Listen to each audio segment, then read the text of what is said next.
Bismillahirrahmanirrahim. Assalamu alaikum, my dear all students. I hope that you all are fine. Alhamdulillah. It's English period now for the students of class 3. And the students, today we are going to start a new chapter. But before moving to our lesson, let's recite dua. Bismillahirrahmanirrahim. Rabbi zidni ilma. Ameen summa ameen. Students, today we are going to start our chapter from our textbook. Here is your textbook and the chapter is the pound of butter. Now what is the meaning of this? Pound is a weighting unit. It means कि हम जब weight करते हैं जैसे kilo होता है, kilogram होता है, इस तरह से pound होता है. तो ये एक weighing unit है जिसका हम measuring unit कह सकते हैं. Of butter. Now what is butter? Very good. It is. We know that what is butter. हम butter रोज breakfast में खाते हैं and I really like it and it is healthy for us.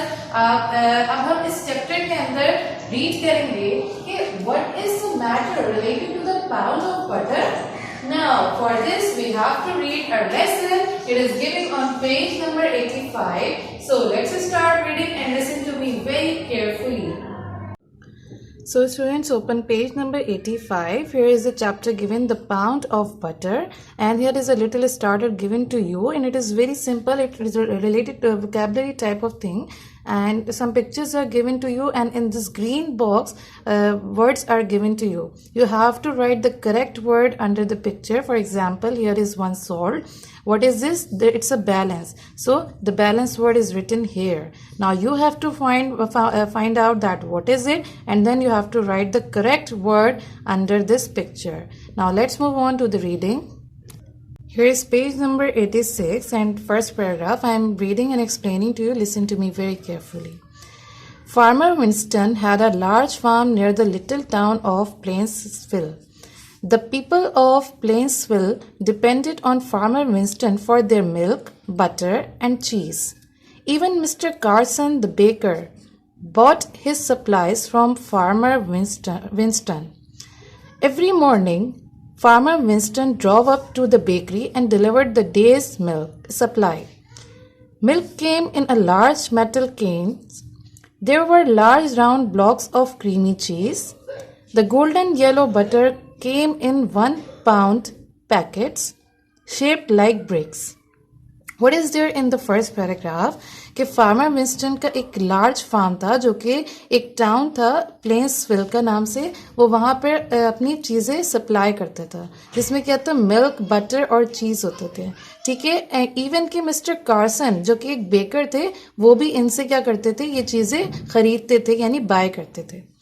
और milk जो है वो लार्ज केन metal Keynes के अंदर होता था और चीज के जो है वो राउंड ब्लॉक्स होते थे और जो बटर था वो येलो गोल्डन कलर का था और उसके वो कैसे आता था, एक ब्रिक्स की शेप में आता था. Now let's move on to the next paragraph. Mister Carson was a good baker. His cakes were the lightest in the town and the bread was delicious. Mr. Carson enjoyed his work, but this morning Mr. Carson was frowning. For some days his cakes had not turned out as well as they usually did. There was something wrong. He couldn't understand it. He used the same amount of everything, butter, sugar, eggs and flour. But the cakes were not the same. Now what is there in this paragraph? That Mr. Carson जो थे वो बहुत अच्छे baker थे. ठीक है. वो बहुत अच्छी चीजें बेक करते थे. उनके जो केक्स थे, ब्रेड थे, वो सब पूरे टाउन के अंदर बहुत डिलीशियस और बहुत पसंद किए जाते थे ना. वो जो अपने काम को बहुत एंजॉय करते थे. बट अब क्या हुआ कि एक दिन सुबह वो बहुत ज्यादा frowning. What does it means? Make a word expression by pulling the eyebrows together. यानी कि वो परेशानी वाले एक्सप्रेशन उन्होंने दिए. वो क्यों परेशान थे? क्योंकि उनके जो केक्स थे वो जो बेक कर रहे थे वो पहले की तरह टेस्ट नहीं दे रहे थे. वो उस तरह से अच्छे. Page number 87. Mr. Carson began to get suspicious. It was the butter. He was sure of it. He was sure that the bricks of butter that Farmer Winston delivered were not the correct weight. They did not weigh a pound each. He decided to find out. For several days, soon after Farmer Winston delivered the supplies, Mr. Carson weighed the butter on his scale. अब क्या हुआ, mister Carson जो है वो suspicious होने लगे. Suspicious means कि उन्हें लग रहा था कि कोई उनके साथ कुछ गलत कर रहा है. फिर उन्होंने सोचा कि हो सकता है कि ये बटर है. उन्होंने फिर क्या किया, बटर के ब्रिक्स को जो है वो सोचा कि फार्मर विंस्टन जो है वो उसको सही डिलीवर्ड नहीं कर रहे, वो वेट जो है वो कम या ज़्यादा कर रहे हैं. तो उन्होंने क्या किया, उसके अपने स्केल पे वेट करके देखा. Now what happened next, just as he thought each brick weigh less than a pound. और जैसे उन्होंने सोचा था वैसे ही हुआ कि उनका जो हर ब्रिक था वो 1 पाउंड से कम था. Mister Carson was very angry. No wonder his cakes were not turning out right. He complain to the police and they arrested the farmer for cheating. अब क्या किया, मिस्टर कार्सन ने जब ये फाइंड आउट किया कि जो है उनके बटर का जो वेट है वो करेक्ट नहीं है, उन्होंने इस पे क्या किया, पुलिस को कंप्लेन कर दी और पुलिस ने उनको अरेस्ट कर लिया, यानी गिरफ्तार कर लिया. What happened next, at the trial the जज turn to farmer Winston and said, the baker says that you have sold him butter that is not the correct weight. Do you have weighing scales at home? No, your honor, replied the farmer. Then how do you weigh the butter you sell? Asked the judge.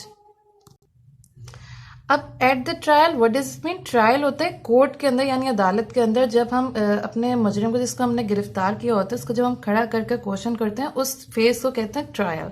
तो उस trial के अंदर जज ने farmer Winston से पूछा कि baker कह रहे हैं कि तुमने जो है बटर जो है करेक्ट वेट के साथ जो है सेल नहीं किया, तो क्या तुम्हारे पास वेइंग स्केल्स नहीं है? वेइंग स्केल्स क्या होते हैं, जिनके ऊपर हम रख के वेट करते हैं कि हमारी चीज़ कितनी किलोग्राम या ग्राम्स की है या पाउंड की है. ठीक है, तो फार्मर ने क्या कहा, नो योर ऑनर, यानी कि उसके पास वेटिंग स्केल नहीं है. Then how do you weigh the butter you sell. फिर जज ने पूछा कि तुम फिर कैसे वेट करते हो जो तुम बटर सेल करते हो. तो फिर अब फार्मर ने क्या कहा, farmer Winston replied, I can explain that, your honor. I use a balance, but my little son lost the weights after playing with them.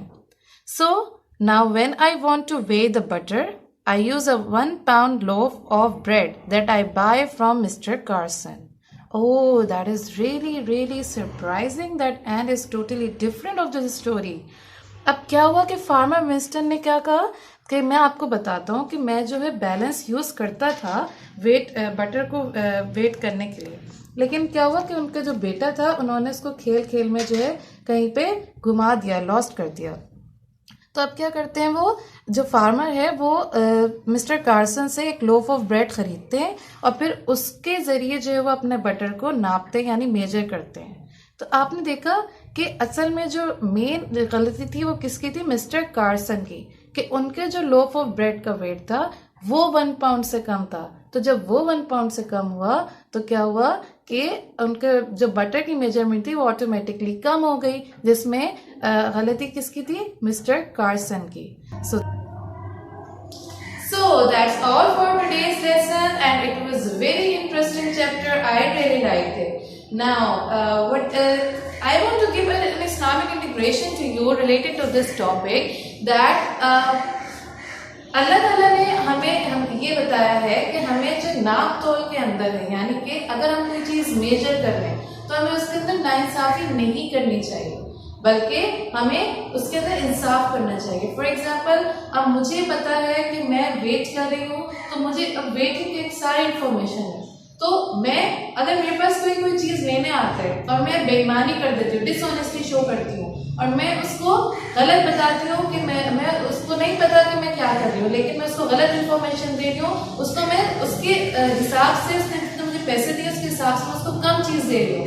So this is very bad और ये एक गुनाह है. ठीक है, क्योंकि हम उसके साथ नाइंसाफी कर रहे हैं और बेईमानी भी कर रहे हैं. तो हमें ऑलवेज जब हम कोई चीज मेजर करते हैं तो हमें उसके अंदर ध्यान रखना है कि हमसे कोई गलती ना हो जाए और नाइंसाफी नहीं होनी चाहिए. So that is all for today's lesson. Now, what is your task? You have to read the whole lesson by yourself once again and find out the difficult words and learn the meaning of those words. Now, I am ending here. Take care of yourselves. Allah Hafiz.